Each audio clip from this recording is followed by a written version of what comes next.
Good morning, students. Today I will teach you about journal entries relating to branch accounting. In branch accounting, there are two types of journal entries is in use.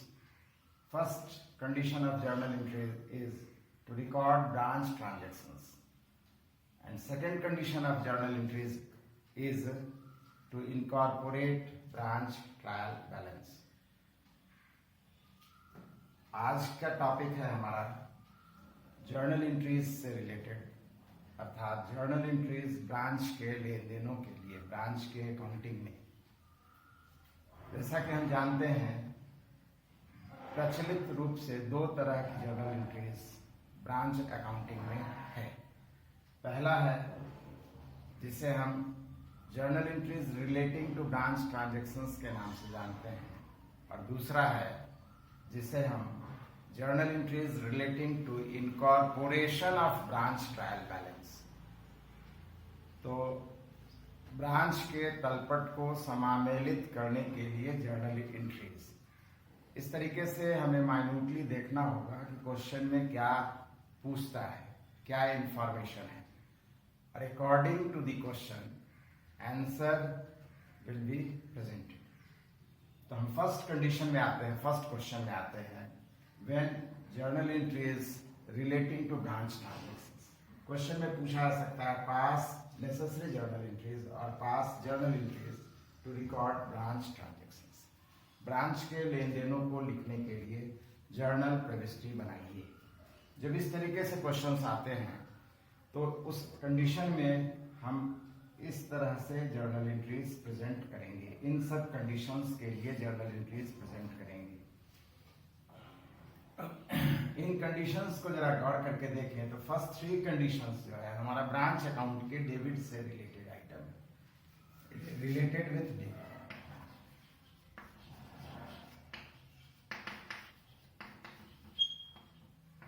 और next 3, 4 to 6 related with credit of branch account, related with credit.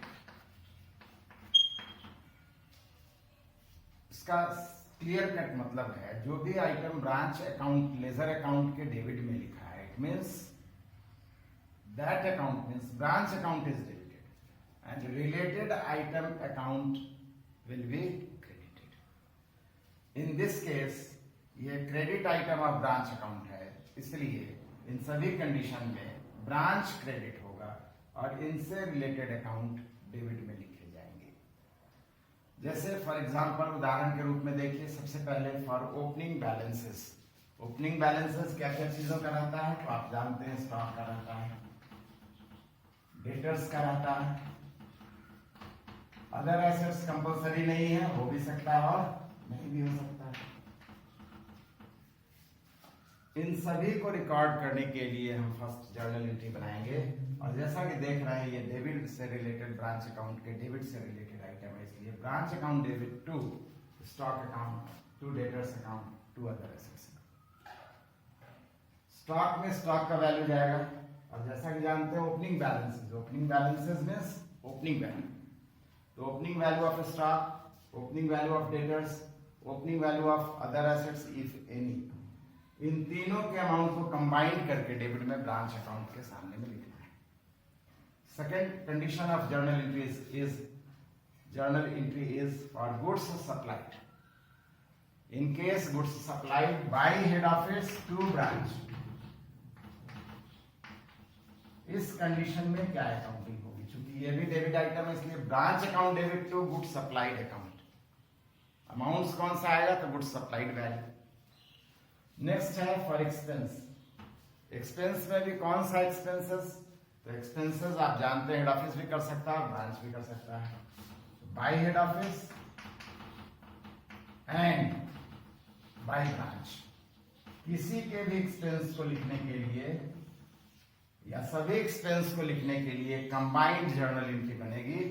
और वो journal entry क्या होगी, तो चूंकि ये भी debit item है इसलिए branch account debit to cash और बैंक अकाउंट. ये हमारा डेबिट से रिलेटेड आइटम की जगह है. क्रेडिट से रिलेटेड आइटम की बात करते हैं। तो फॉर गुड्स सप्लाइड, यहाँ पर goods supplied means goods supplied return और goods supplied by branch to head office. Branch अगर सामान लौटा देता है तो चूंकि ये क्रेडिट आइटम है इसलिए ब्रांच क्रेडिट होगा, तो जर्नल एंट्री बनेगी गुड्स सप्लाइड अकाउंट डेबिट और goods supplied return account debit to branch account. Amount में कौन सा आएगा, तो गुड्स सप्लाइड रिटर्न अमाउंट है तो ये एंट्री बनेगी क्वेश्चंस में, अदरवाइज नहीं बनेगी। लेकिन जब हम थ्योरी में इस तरह के क्वेश्चंस को पाते हैं तो entire entries must be recorded. Next है forecast cash transactions at branch. Branch के पास जितने भी नगद लेन देन होते हैं, ब्रांच के पास नगद लेन देन का दो कारण है, एक होता है कैश सेल्स से पैसा आता है और दूसरा है क्रेडिट में जब सामान बेचे हैं तो टाइम टू टाइम डेटर्स के द्वारा जिसको उधार बेचे हैं उससे पैसा मिलता रहता है। तो फ्रॉम डेटर्स, डेटर्स से मिलने वाले पैसे के लिए इन दोनों कंडीशन में पैसा कैसे कैसे ब्रांच के पास आता है, तो कैश सेल्स के लिए आता है और डेटर्स के लिए आता है। तो जर्नल एंट्री बनेगी, चूंकि क्रेडिट आइटम है इसलिए ब्रांच क्रेडिट होगा, तो कैश या bank account debit to branch account. Next हो जाएगा एंट्री, ये भी क्रेडिट आइटम है for closing balances. Closing balances किस चीज का होता है, यहाँ पर भी स्टॉक का हो सकता है, डेटर्स का हो सकता है, अदर एसेट्स कंपलसरी नहीं है तो यूज करेंगे अदरवाइज नहीं करेंगे। मैक्सिमम इतनी बातें हो सकती है। इन कंडीशंस में भी ये क्रेडिट आइटम है इसलिए ब्रांच क्रेडिट होगा, तो जर्नल एंट्री बनेगी stock debit, debtors account debit, other assets if any account debit है तो लिखना है, तीनों के कंबाइंड करके अमाउंट को ब्रांच अकाउंट के क्रेडिट में लिखना है। लास्ट नहीं, next point of journal entry is in case profit और in case loss in branch accounting. तो सबसे पहले तो जर्नल एंट्री अगर बनाते हैं किसी पर्टिकुलर क्वेश्चन का, तो क्वेश्चन से तो जर्नल एंट्री बनाने में हमें प्रॉफिट लॉस की जानकारी नहीं होगी, इसलिए रफ में या ब्रांच अकाउंट फॉर्मेट में बना करके हम प्रॉफिट लॉस को कैलकुलेट कर लेते हैं। अदरवाइज थियरी में अगर क्वेश्चंस पूछे जाते हैं तब तो blindly without amount information value put करना है, इसलिए कोई प्रॉब्लम नहीं है। हम जर्नल एंट्री प्रॉफिट के लिए प्रॉफिट होने से एंट्री बना देंगे, लॉस होने से लॉस के लिए एंट्री बना देंगे। इन केस प्रॉफिट डेबिट आइटम है इसलिए ब्रांच अकाउंट डेबिट टू, और जैसा कि जानते हैं ब्रांच के प्रॉफिट को हम कहाँ ट्रांसफर करते हैं, प्रॉफिट हो चाहे लॉस हो, इसे हम ट्रांसफर करते हैं जनरल पीएल अकाउंट।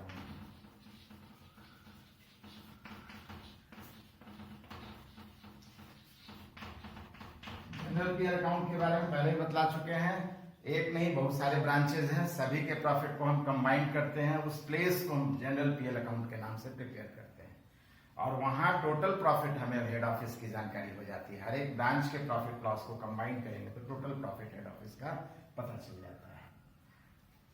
इसके बाद नेक्स्ट पॉइंट में, पॉइंट नंबर 8 में जो एंट्री आएगी, तो प्रॉफिट के लिए एंट्री होगी branch account debit to general PL account, loss के लिए एंट्री उलट जाएगी general PL account debit to branch account. इसके बाद के कंडीशंस के लिए एंट्री बनेगी, जैसे गुड्स हेड ऑफिस ब्रांच को भेजता है, जैसा कि हम जानते हैं दो रेट होते हैं उसके, एक होता है एट कॉस्ट वैल्यू, दूसरा होता है at invoice value. If goods are supplied at invoice, इस कंडीशन में जर्नल एंट्री कुछ और ट्रांजैक्शंस होते हैं, कुछ और जर्नल एंट्रीज बनती हैं। वो ट्रांजैक्शंस और एंट्रीज क्या क्या होते हैं अब हम इसकी जानकारी कराने जा रहे हैं। पॉइंट नंबर 8 में इन case goods supplied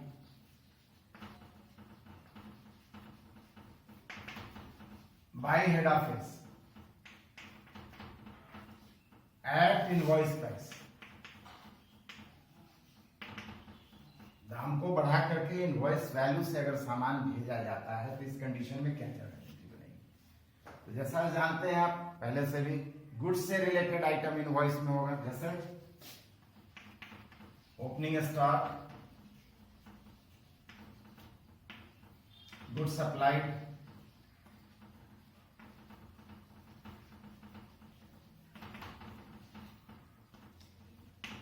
goods supplied return,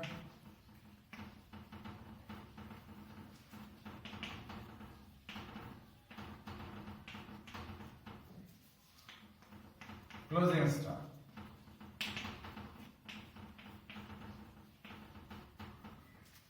तो इन चारों से रिलेटेड हमें इनवॉइस वैल्यू कैलकुलेट करके जर्नल एंट्री बनानी है। जर्नल एंट्री में क्या बनेगा, तो आप जानते हैं ओपनिंग स्टॉक का invoice value means adjustment, just opposite side में एंट्री बनेगी। तो ओपनिंग स्टॉक का एडजस्टमेंट एंट्री क्रेडिट में बनेगा, ब्रांच क्रेडिट होगा। एंट्री बन जाएगी opening stock account debit to branch. इसमें अमाउंट्स कौन सा आएगा, तो इनवॉइस और इंक्रीज्ड अमाउंट, जिसका कैलकुलेशन हमें रफ में क्वेश्चन बनाने में करना पड़ेगा। जर्नल एंट्री लिखने में तो कोई प्रॉब्लम नहीं। नेक्स्ट है फॉर गुड सप्लाइड एडजस्टमेंट्स। तो गुड सप्लाइड अमाउंट तो डेबिट में रहता है, उसका एडजस्टमेंट्स क्रेडिट में आएगा, मीन्स ब्रांच क्रेडिट होगा। एंट्री बनेगी good supplied adjustments account debit to branch account. Next for good supplied return adjustments. Return credit side का आइटम है, ब्रांच अकाउंट में एडजस्टमेंट्स डेबिट में आएगा। एंट्री बनेगी branch account debit to good supply return account. Last है हमारा for closing stock adjustments. Closing stock credit item है, उसका एडजस्टमेंट्स डेबिट में आएगा, तो एंट्री बनेगी branch account debit to closing stock adjustments account. इन दोनों का डेबिट में एडजस्टमेंट एंट्री बनेगा और ये दोनों क्रेडिट से रिलेटेड एडजस्टमेंट एंट्री। इन दोनों कंडीशन में ब्रांच क्रेडिट होगा और इन दोनों कंडीशन में ब्रांच डेबिट होगा। लास्ट कंडीशन है एंट्री का, in case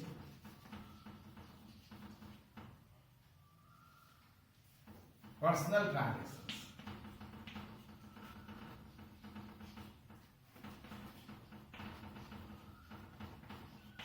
of head office and branch not affecting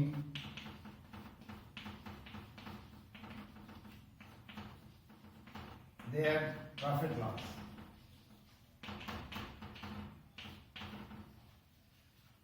or not related with branch account।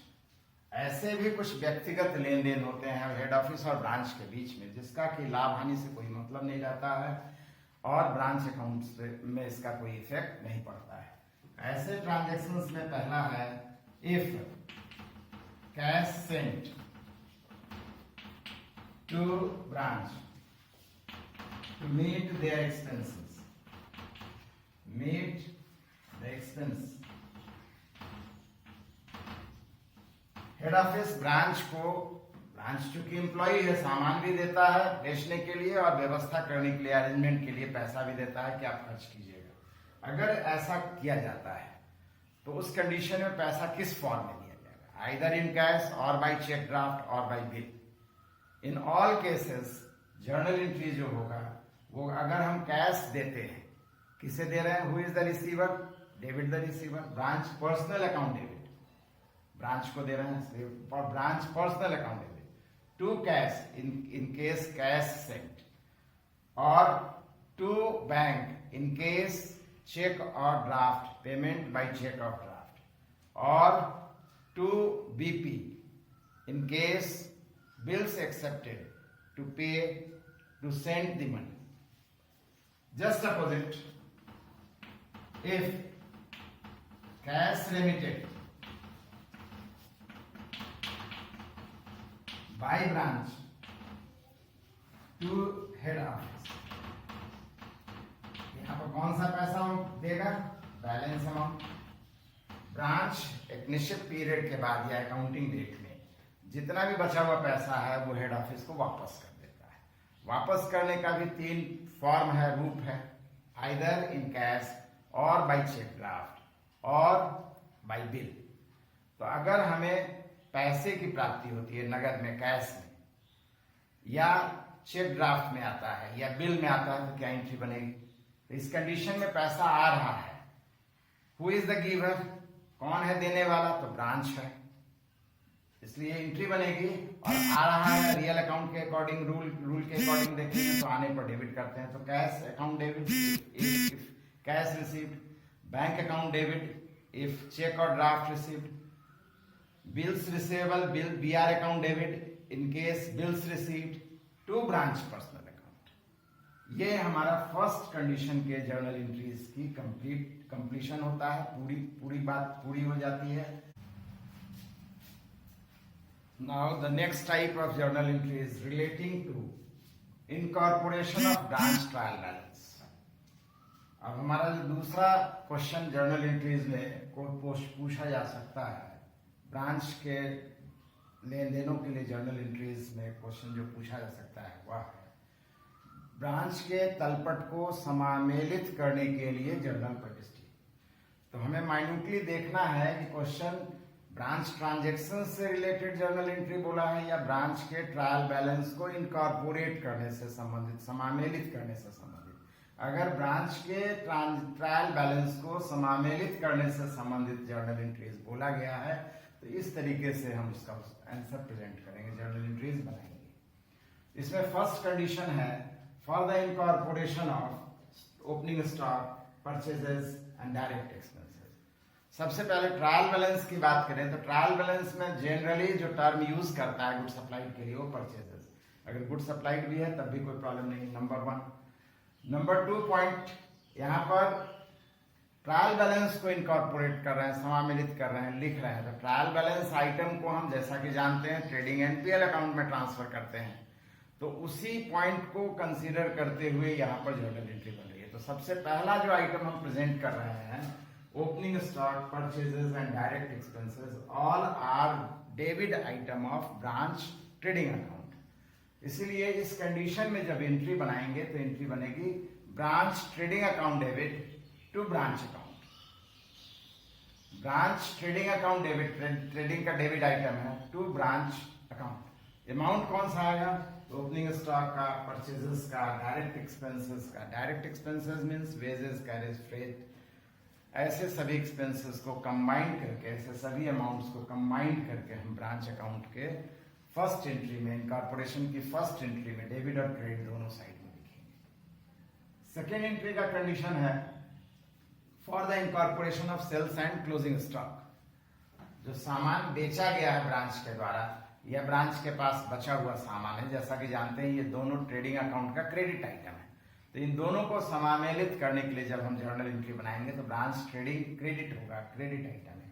Entry बन जाएगी branch account debit to branch trading account. Amounts में कौन सा अमाउंट्स आएगा? तो सेल्स और क्लोजिंग स्टॉक का कंबाइंड अमाउंट आएगा। नेक्स्ट कंडीशन है for the incorporation of gross profit और ग्रॉस लॉस। या तो ग्रॉस प्रॉफिट होता है ट्रेडिंग अकाउंट में या ग्रॉस लॉस होता है, इसलिए इनके लिए हम एंट्री बनाएंगे ग्रॉस प्रॉफिट होने पर, ग्रॉस प्रॉफिट के कंडीशन में branch trading account debit to branch PL account. Trading का डेबिट आइटम है ग्रॉस प्रॉफिट, और लॉस होने पर क्रेडिट आइटम है, इसलिए एंट्री बन जाएगी branch PL account debit to branch trading account. और इसमें प्रॉफिट में प्रॉफिट अमाउंट आएगा, लॉस में लॉस अमाउंट आएगा। नेक्स्ट कंडीशन है एंट्री का for the incorporation of indirect and nominal nature expense means expenses relating to PL account। PL account से संबंधित जितने भी खर्च हैं, अप्रत्यक्ष व्यय या नाम मात्र स्वभाव के खर्चों को की अकाउंटिंग या इनकॉर्पोरेशन या समामेलन के लिए नेक्स्ट एंट्री बनेगी। एंट्री क्या बनेगी? तो ये ब्रांच पीएल का डेबिट आइटम है, इसलिए एंट्री बनेगी branch PL account debit to branch account. इसमें टोटल अमाउंट ऑफ नॉमिनल और इनडायरेक्ट नेचर एक्सपेंसेस वैल्यू को कंबाइंड करके लिखना है। नेक्स्ट है for the incorporation of net profit और नेट लॉस। एक और पॉइंट है, जैसा कि जानते हैं ब्रांच का काम है सामानों को बेचना, नॉमिनल नेचर का उसके यहाँ कोई इनकम होने का चांस नहीं है, इसलिए उससे रिलेटेड एंट्री की जरूरत नहीं पड़ती है। बाई चांस अगर आप एंट्री करना चाहते हैं नॉमिनल नेचर इनकम के लिए तो आप यहाँ पर nominal incorporation of nominal nature income के लिए एंट्री बना सकते हैं। वो एंट्री क्या बनेगी? तो ये पीएल का क्रेडिट आइटम है, इसकी एंट्री बन जाएगी branch account debit to branch PL account. Amount में कौन सा अमाउंट आएगा? तो नॉमिनल नेचर इनकम अमाउंट की टोटल अमाउंट ही है, टोटल अमाउंट आएगा।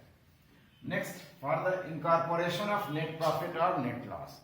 जैसा कि जानते हैं पीएल अकाउंट बनाने पर नेट प्रॉफिट या नेट लॉस की जानकारी होती है। नेट प्रॉफिट होने से नेट प्रॉफिट अमाउंट के लिए जर्नल एंट्री बनेगी। Branch PL account debit item, इसलिए branch PL account debit to general PL account, और नेट लॉस होने पर general PL account debit to branch PL account. Amount कौन सा आएगा? तो नेट प्रॉफिट में नेट प्रॉफिट अमाउंट आएगा और नेट लॉस वाली एंट्री में नेट लॉस का अमाउंट आएगा। नेक्स्ट कंडीशन है हमारा for the incorporation of sundry assets. जैसा कि जानते हैं ब्रांच के पास कुछ संपत्तियां अंत में बचती ही बचती है। जैसे हो सकता है कुछ बचा हुआ कैश भी हो, 100% कैश वापस कर दिया हुआ ऐसा गारंटी नहीं है, कुछ बचा भी हो सकता है।